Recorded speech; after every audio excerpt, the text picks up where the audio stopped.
മറ്റെന്ത് നൽകാൻ മറന്നാലും ഭൂമിയിലേക്ക് അയക്കുന്ന മനുഷ്യർക്ക് ഹൃദയമുണ്ടാവണം എന്നവൻ ഉറപ്പിച്ചിട്ടുണ്ടാകും. അതിൽ ചിലരൊക്കെ അവൻ്റെ ഹൃദയം കട്ടെടുത്ത് ഭൂമിയിലേക്ക് വരും. നമ്മൾ അനുഗ്രഹീതരാണെങ്കിൽ മാത്രം നമ്മൾ ആ മനുഷ്യരെ ഭൂമിയിൽ കണ്ടുമുട്ടും. ദൈവത്തിൻ്റെ ഹൃദയം മോഷ്ടിച്ചു പോന്ന ആ കള്ളന്മാരെ. അഞ്ചൽ താജ് എന്ന് പറയുന്ന ഒരു യുവ എഴുത്തുകാരൻ്റെ മനോഹരമായൊരു പുസ്തകമാണ് ഈ സ്നേഹം എന്ന് പറയുന്നത്.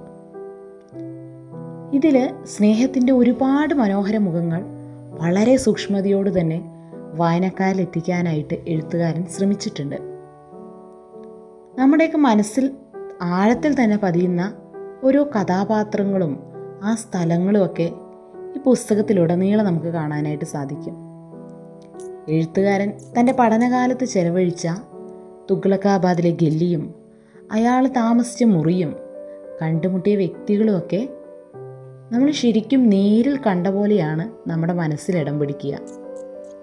സ്നേഹിതർ തമ്മിലും മനുഷ്യരും മൃഗവും തമ്മിലും അപരിചിതർ തമ്മിലും തുടങ്ങി ബന്ധങ്ങളിൽ കണ്ടറിഞ്ഞ ഒരുപാട് സ്നേഹത്തിൻ്റെ വിവിധ മുഖങ്ങൾ ആ വായനയിലൊക്കെ നമുക്ക് വല്ലാതെ നമ്മളെ ആകർഷിക്കും.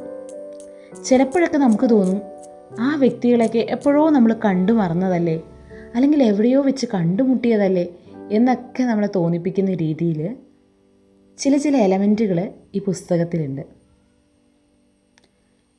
നമ്മുടെ ജീവിതത്തിൽ ഒരുപാട് മാറ്റങ്ങൾക്ക് കാരണമാകുന്നൊരു പുസ്തകമാണിത്. കാരണം നമ്മുടെ കാഴ്ചപ്പാടുകൾ തന്നെ മാറിപ്പോകും. ചിലപ്പോൾ ചില സത്യങ്ങളായിരിക്കും നമ്മുടെ മനസ്സിലത് കൊണ്ടുവരിക. സ്നേഹബന്ധങ്ങൾ എന്ന് പറയുന്നത് ഏതൊരു മനുഷ്യൻ്റെയും എപ്പോഴെങ്കിലുമൊക്കെ സ്വാധീനിച്ചിട്ടുള്ള കാര്യങ്ങളായിരിക്കും. അത്തരത്തിൽ ഒരുപാട് സ്വാധീനം ചെലുത്തിയ ഒരു പുസ്തകമാണിത്. എഴുത്തുകാരൻ്റെ ഭാഷയിൽ പറഞ്ഞാൽ, സ്നേഹം അതിൻ്റെ ചില വേരിയൻറ്റുകളെ അദ്ദേഹത്തിൻ്റെ മുമ്പിലേക്ക് അയച്ചു. അതിൽ ചിലതിനെ സ്നേഹിച്ചു, ചിലത് അദ്ദേഹത്തെ ചിന്തിപ്പിച്ചു, ചിലത് കൂടുതൽ നല്ല മനുഷ്യനാക്കി.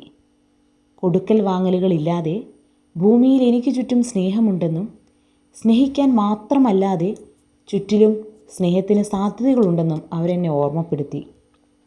എൻ്റെ ജീവന് ദൈവം തന്ന സ്നേഹത്തിൻ്റെ മുഖവുമായി ഞാൻ കണ്ടുമുട്ടിയ മനുഷ്യരെ ഞാൻ മനുഷ്യനെന്ന് വിളിച്ചു.